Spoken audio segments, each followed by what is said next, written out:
Good afternoon, everyone. I'm John Paul Fisher. I'm a second-year full-time MBA student at UCLA Anderson School of Management. I'm president of the Latin American Business Association, LABA, or our organizing committee comprised of LABA leadership, the UCLA Anderson Center for Global Management, and the Los Angeles Chamber of Commerce has worked very hard to bring this conference to you, and we are proud to have everyone joining us here today. I hope everyone will enjoy the conference and learn from the influential and impactful leaders from various fields, industries, and Latin American countries that we have present today with us and who will provide important insights on Latin American business environment and how it will be affected by trends in leadership, society, and globalization. Good afternoon to our esteemed speakers, faculty, students, alumni, sponsors, and other guests and friends of UCLA Anderson. My name is Elizabeth Pratt. I'm a second-year MBA MPP student at the UCLA Anderson School of Management and the UCLA Luskin School of Public Affairs, and the 2015 LABA Conference Director. I'd like to extend a special thank you to all of our guest speakers, several of whom have traveled long distances to join us today, and to our conference sponsors, the UCLA Anderson Center for Global Management, the Los Angeles Chamber of Commerce, the UCLA Latin American Institute, City National Bank, UPS, the Port of Los Angeles, and Mercury Air Group. In particular, I'd like to recognize Lucy Allard, back at the back, and her team at the Center for Global Management, who, as always, played a very crucial role in organizing this conference, and Mr. Carlos Valderrama of the Los Angeles Chamber of Commerce. We are delighted to be hosting this year's conference in partnership with the LA Chamber of Commerce. Thank you so much for your invaluable collaboration and support, Lucy and Carlos. I'd also like to thank the LABA board members who have assisted with this event. To begin the conference, I'd like to introduce you to Sebastian Edwards, Distinguished Professor and Henry Ford II Chair in International Management at UCLA Anderson. He also serves as the Faculty Director for the Center of Global Management. From 1993 until 1996, Professor Edwards was the chief economist for the Latin America and Caribbean region of the World Bank, and he is the author of more than 200 scientific articles on international economics, macroeconomics, and economic development. Please join me in thanking and welcoming Professor Sebastian Edwards.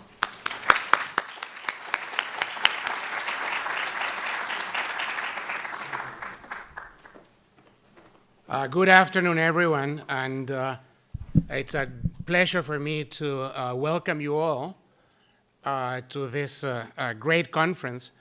We have a lot of things and topics to cover, so and now my role right now is to introduce our dean, who is going to introduce our keynote speaker. So I'm going to be brief because we have lots of things to discuss at very interesting times.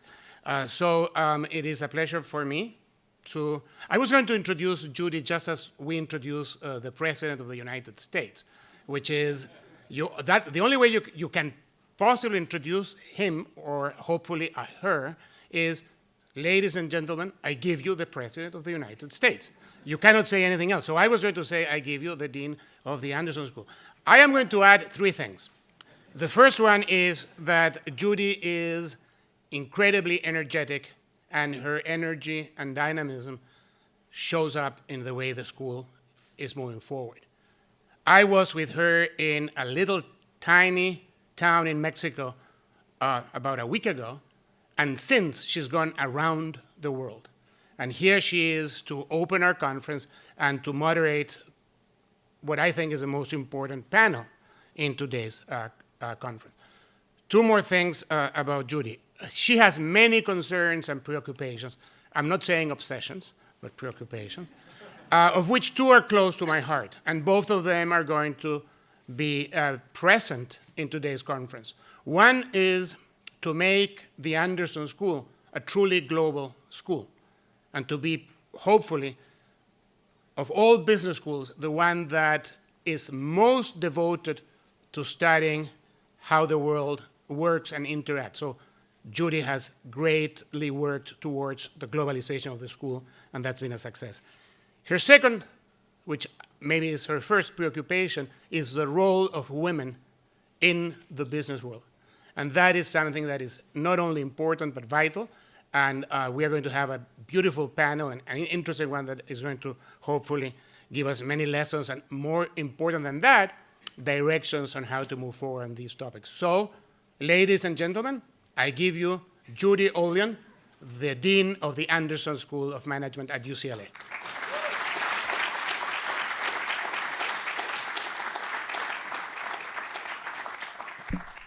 Thank you, Sebastian. He promised me 140 characters. I believe he exceeded that. Well, it's terrific to welcome everyone and welcome some of you from long distances. We're very, very proud of our connection to Latin America. Of course, Sebastian is the rock star economist of Latin America. There isn't anyone here who hasn't read his work. But there are many other reasons for us to be connected to Latin America. The most important of which is that we're in Los Angeles, with the demography of Los Angeles being what it is in our proximity to the Latin American rim. And as Professor Edwards once opined in one of his books, an unsuccessful Latin America is bad news for the United States and the European Union. I always agree with whatever Sebastian says, but it just means that for us, Latin America is a critical determinant of not just our trade relationships, but the health of families in America, the health of communities, and of course, the economic trade relations that we have with many of the countries there. And I want to just review a couple of these trends in Latin America that we're observing. And of course, you can't talk about Latin America as a monolith. It's a vast array of complex and different societies, economies, and political traditions. And just south of our border, we have Mexico, which is an economic powerhouse these days. Actually, California's #1 international trading partner, with tremendous change and 21st century investments in some of the major sectors of the 21st century, namely renewable energy, telecommunications, manufacturing, and engineering. And Mexico is one of the most active trading partners in the world, with actually 44 free trade agreements. Looking a little bit further east, we have an exciting opportunity with what's happening in Cuba, with the opening of relations there, and our president has promised an embassy functioning there by April, which will be interesting. Brazil, the world's projected to become the world's 5th largest consumer market by 2020, exceeding in size both the UK and France.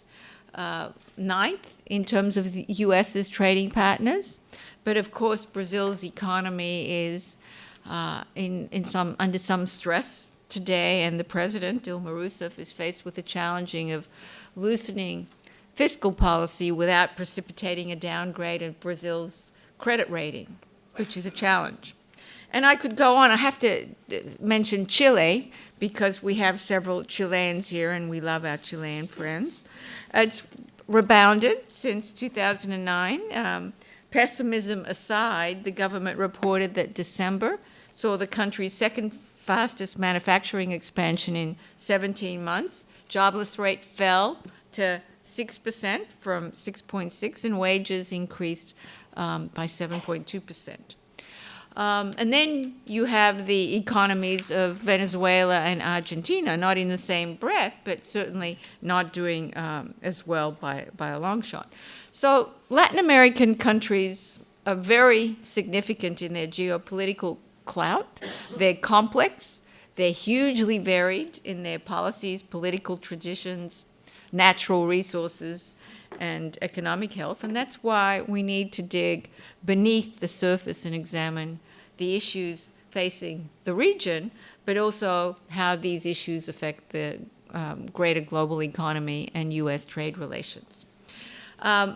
We, as our location suggests, sit on two rims, and we're focused on the Pacific Rim, but also the Latin American Rim.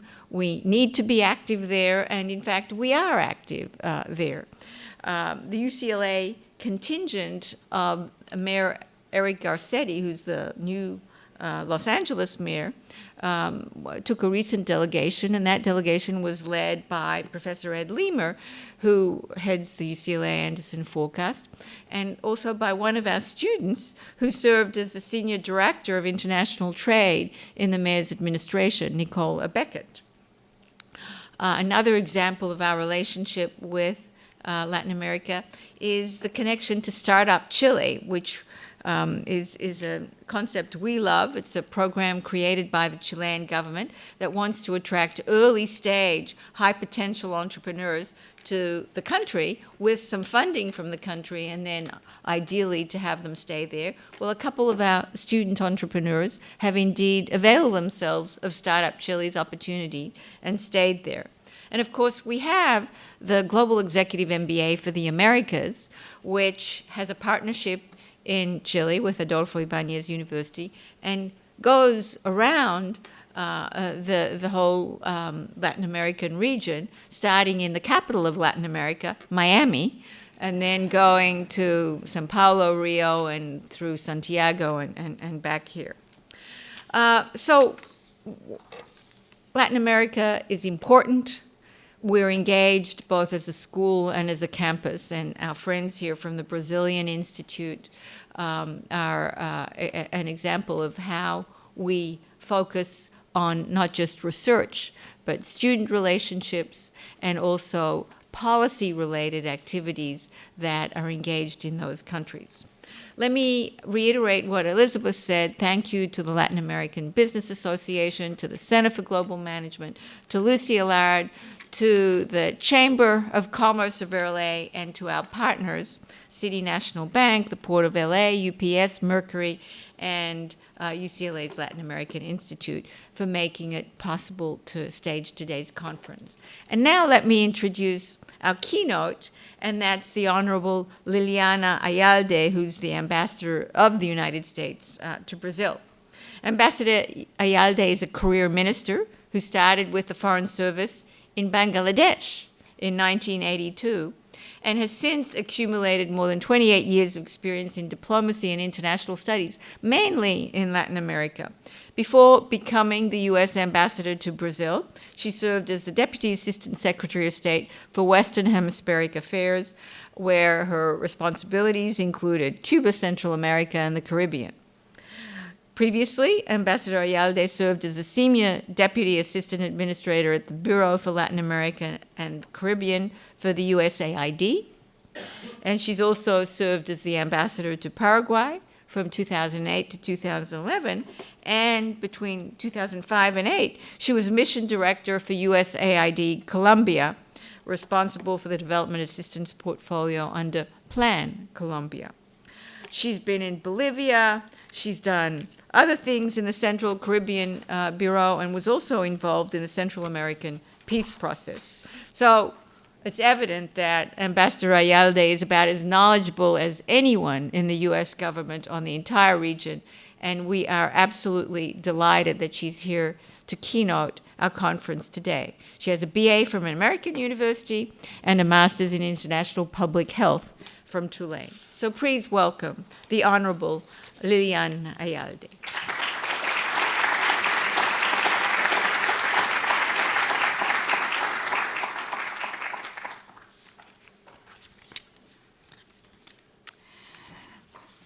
Good afternoon e boa tarde, meus amigos brasileiros.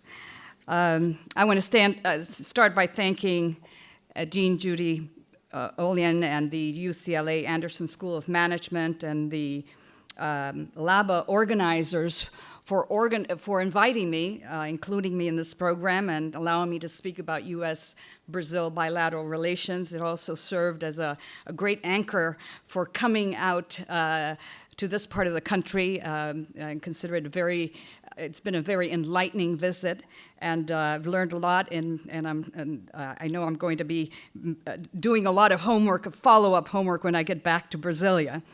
So I'm very also honored to join a very distinguished group of speakers at this conference, and I was glad to reconnect with Professor Sebastian Edwards, who I remember from from his time in working in Central America and Guatemala specifically. So it's great to reconnect.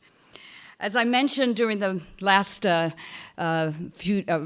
during this week, I've had the opportunity to visit San Francisco, Silicon Valley, San Diego, and Los Angeles, and I look around and I see some of the individuals who I've had the opportunity to exchange experiences about their interest in Brazil, the complexities of working in Brazil, and some of the great opportunities that we have ahead as we jointly try to do business in Brazil, which is different than doing business in Mexico or Chile or other places. So I'm glad to be here to be able to speak and maybe shed a bit of light on what it is to engage with Brazil and to do business with Brazil.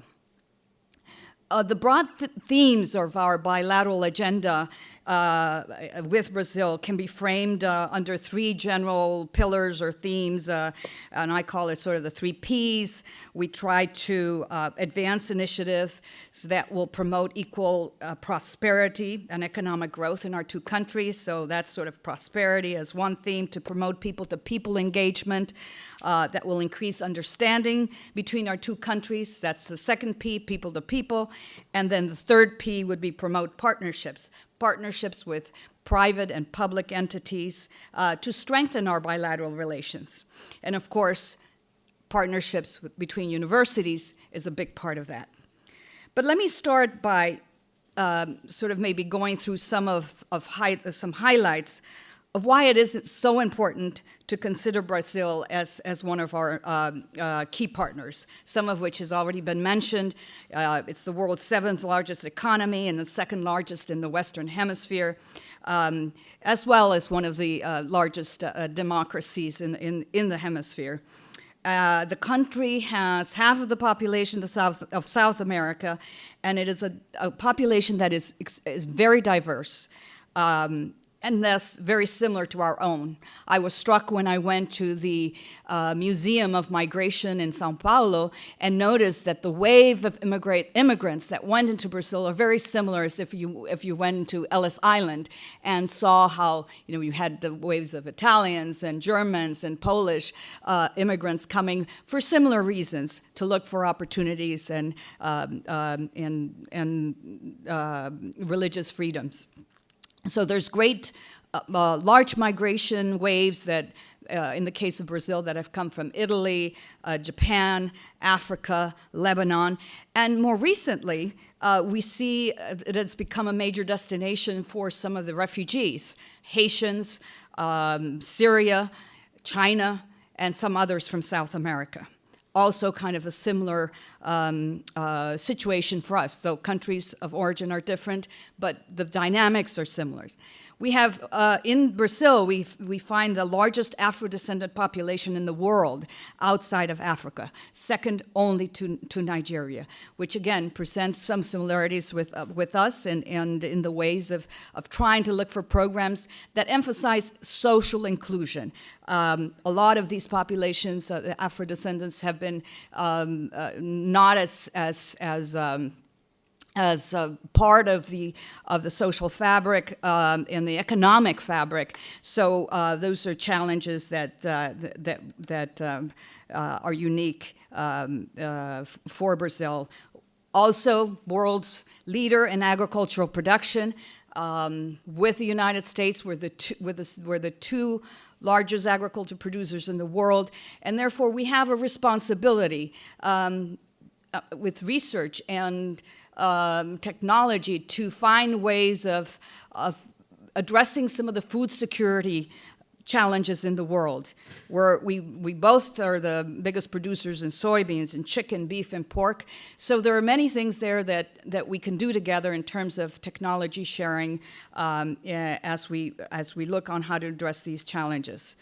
Brazil is among the top world's 5 global destinations for foreign direct investment, and I'll talk a little bit about that a little later, but we see that this is about 62 to 65 billion per year, and it's a phenomenon that is increasing more and more, and certainly between Brazil and the United States, we're seeing that a lot of businesses, not only large but medium, are engaging and trying to establish themselves in the United States because of the ease in doing business and the ability to insert themselves in the global value chain.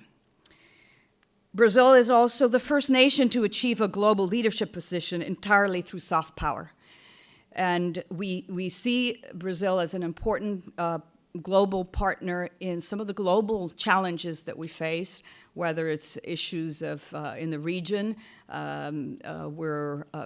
like Venezuela or Cuba, but as well other areas of crisis in the world where we see Brazil playing an important, influential role. These are the positives features that Brazil brings to the table as a strategic partner of choice for the United States. But these, as mentioned, are challenging times. We cannot neglect the fact that at this moment, and everyone asks, well, how is Brazil going to do it, in the next year or two? Are they going to be able to weather this very deep storm? And it is very deep. President Rousseff started her second administration just in January of this year, and she faces a very complicated year ahead, and probably not just one year, but several. The economic growth has slowed down significantly to near zero in 2015, and inflation is above target, about 7%. She has named a market-friendly economic team, in which we see as a very encouraging sign. And this team has been very well received, and they're working at implementing a series of fiscal austerity measures, which will require some belt tightening, which probably will generate certain unrests among certain sectors. So we're watching that very carefully. And the rollout of these measures has, if you've kept up with it, has not been one full swoop, but very maybe rolled out in pieces. And so we're watching how the social sectors will be responding to that. The new and expanded middle class is demanding more and better services, whether it's healthcare, education, transportation. They're demanding more transparency in some of the infrastructure, whether it's transportation and so forth. So that is an issue that is complicating the dynamics. In this post-election period, President Rousseff has dramatically lost some of her popularity. From a 43% after the election, she's down to 23%, and that has presented her with some challenges in terms of the public, as well as the cohesion within the governing coalition, and that will be a challenging position for her to play as she tries to move some of the legislation through the Congress. The full extent of the Petrobras Scandal, or the Lava Jato, is yet to be seen. As we speak, they're talking about lists of politicians that may have been involved, maybe up to 57 individuals. It's unclear as to what the extent of the impact of this scandal will be, and how the institutions and the institutions are strong, and I think it's a test for them, but how the public will respond to all of this, and what the demands of the institutions will be to do business differently, and how that will affect investment and certainly their ranking. The country has also been hit by a very serious energy and water crisis, by drought. These are shortages that, of course, have affected the southern part of the country, but will undoubtedly have an impact on their economy. And then, of course, we have low oil prices and lower commodity prices, which will also have an impact on the economy. So as you can tell, this is quite a full agenda of challenges that the country faces now. And it's in this context that we are trying to build a positive agenda between the United States and Brazil after a very difficult year. The NSA disclosures of 2013, and I arrived smack in the middle of when this was first rolling out. In fact, I arrived on the day that President Obama was speaking with President Rousseff, and she decided to not cancel, but postpone, this word adiado, which is very important. It was not canceled, it was postponed, state visit. But behind that state visit came a really robust engagement agenda that some of it continued at the technical levels. You know, we're not going to stop universities from being engaged or students from traveling, tourism, business from happening. But what did stop was the political engagement, and that really affected our ability to respond to some of the issues that, for instance, the private sector was raising about, you know, how can we better or streamline the ability to establish business and other aspects of our agenda that were kind of stuck because of of this unfortunate chapter that caused us to kind of have a pause in our relationship at the political level. The number of engagements, dialogues which looked at energy, looked at the defense industry, which looked at commercial engagements and others. We have a whole list of about 30 different engagements. All of that was put on hold at a policy level while we tried to continue and engage on a more personal or technical and level, and that just continued. Fortunately, on the margins of the inauguration on January 1st, Vice President Biden traveled to Brasilia and was able to meet with President Rousseff, and she asked that we put the relationship back on track. She gave us a clear signal of wanting to re-engage on a political level, particularly on areas of commerce, investment and trade, innovation, technology and science, as well as defense and the defense industry. This was very important for us to be able to reconnect again in those areas at the policy level that had been left behind or stalled. And so now we're engaged very closely on trying to move forward on some short-term deliverables while we also work through some of these more longer-term initiatives. We recognize it's in a complicated context in which to be working, but the interest is there. And so we want to continue to promote the exchanges with people to people that have been happening, the travel between our countries, and of course the commercial relations. And the role of government is really to facilitate this and to make it more robust and to have it come up with bolder initiatives. And that's where we are right now. And we are working to make sure that we maintain the things that have been positive. And let me just go through some of the things that have happened, regardless of government, and which we'd like to escalate and make even more robust. On the education side, we've taken advantage of the Science Mobility Program, the Ciências Sem Fronteiras, along with the 100,000 Strong, which is the equivalent from the United States to the Americas, but in our case, of course, to Brazil. In the case of Science Without Borders, we have 26,000 Brazilian students across 400 universities with very positive experiences, all in the STEM fields. We want to encourage that to happen because it's not only transforming the lives of the individuals, but also making linkages and leaving a legacy behind after this program. In the case of the American students going to Brazil, it's a bit more challenging. Language is an issue, but we're working through the program trying to connect more of these universities. We have received a number of supports from private companies that do internships so that the academic experience can be complemented with internships in their fields with U.S. companies, and then they go back and they're much better prepared to integrate in the economic environment.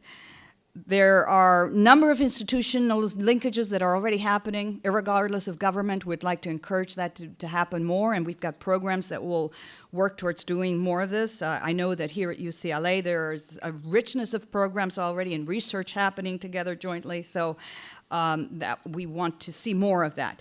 Science, technology, and innovation is something that's already been happening, not only Brazil, but with the neighboring country of Argentina. We have some strong science and technology sectors which are working with U.S. organizations very closely. We recently had the visit of the NASA Administrator Bolden, and he was able to evidence some of the work that's being done. We'd like to continue to do that even more robustly. A lot of our companies have research and development centers, 70 of them, research and R&D centers that focus on renewable energy, on healthcare, oil and gas, and those have been very successful efforts that we'd like to continue to promote. On the people-to-people side, we've had an amazing growth in Brazilians coming to the United States. One of the reasons for me being here in California is I want to spread that a little bit more. Most of them have been going to Florida, New York, Nevada, and we're seeing that more and more they're coming to California. And by now we have over 2 million tourists that spend $9 billion in the United States. We see an expanded middle class that wants to travel more to the U.S., and this has generated a real pressure on our visa ability, but we are very proud to say that the whole process has been streamlined, as right now we're issuing about 1.3 million visas, and getting a visa approved is usually not the issue anymore because Brazil, unlike other countries, get 96% of their visas approved, which is a very high percentage. We have some very positive experience of a number of Americans going down. We had the World Cup. That was very successful, even though there was lots of worry leading up to the Cup.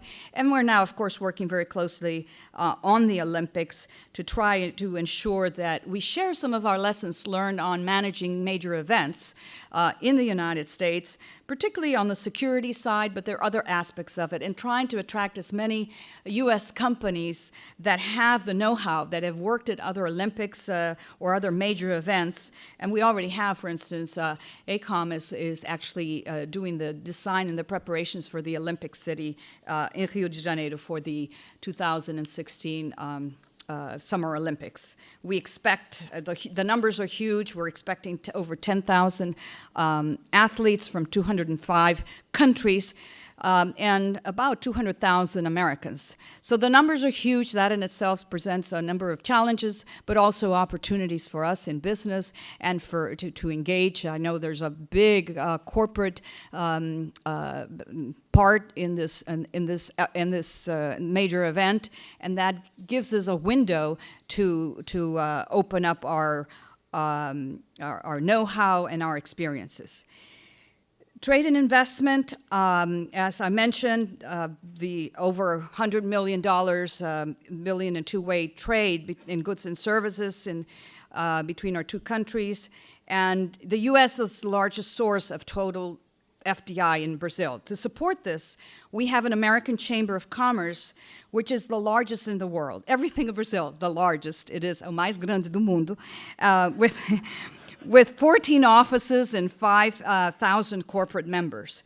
And in fact, the American Chamber in Rio de Janeiro is the oldest in the Western Hemisphere and will be celebrating 99 years this year.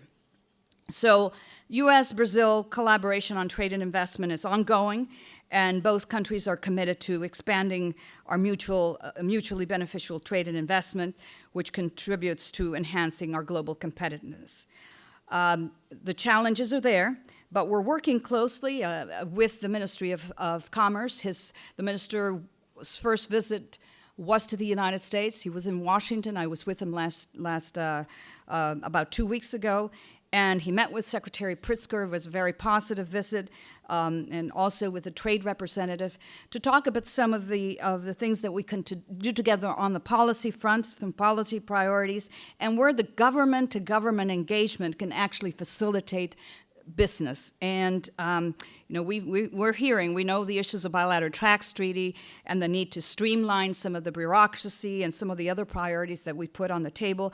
And we have mechanisms that have now put back on track, such as the CEO Forum, which takes 12 CEOs from Brazilian companies and 12 CEOs from American companies, puts them together at a presidential level and highlights what should be prioritized between our two countries. That is now on track. It's scheduled for June. There's a working session that's already scheduled for this month.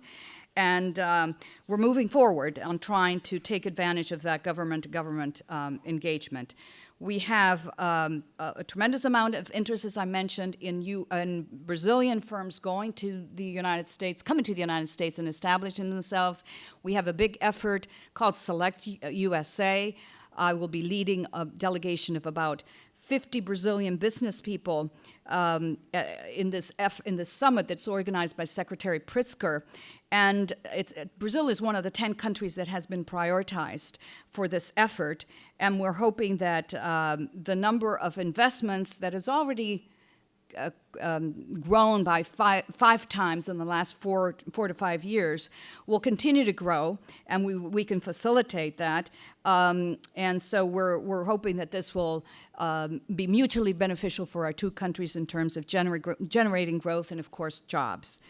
So I know we're probably short on time, but just to wrap it up, that we at the embassy and as ambassador are here to facilitate the work of business, the work of engaging institutions, and certainly from academia. And we do have a presence not only at the embassy in Brasilia, but we've got 15 different agencies represented there. And we deal with a range of issues. We're not only in Brasilia, but in Sao Paulo with a consulate very large, and another in Rio de Janeiro, another in Recife in the north. And we're about to open 2 new consulates, one in Belo Horizonte, the other one in Porto Alegre. It's not enough for the demand, but it's certainly going to expand the ability for Brazilians to get their visas, to talk about business, to engage on education and other cultural matters that are of interest to everyone. On the commercial side, we have a very robust foreign commercial service.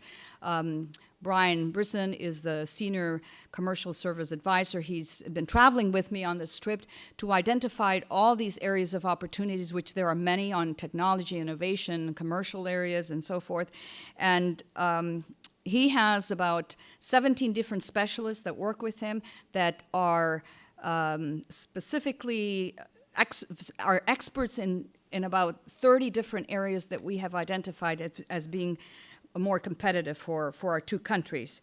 And so these include anything from healthcare to IT to oil and gas. And these individuals are ready to support you as you do business in Brazil, which, as you know, is not a straight line all the time. So we will continue to organize delegations and to participate in leading trade shows, and we intend to make California a focus. And we've learned a lot through this trip. We want to take advantage of all the inputs and a lot of the feedback that we've received, that despite the difficulty in the situation in Brazil right now, it's a partner for the future. We need to think about Brazil in the medium and long term. Yes, it is tough right now.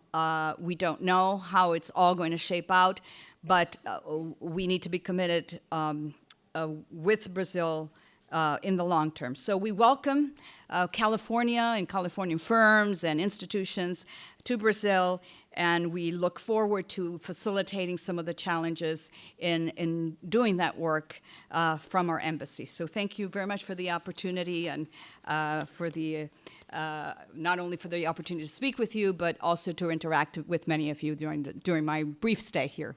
Thank you.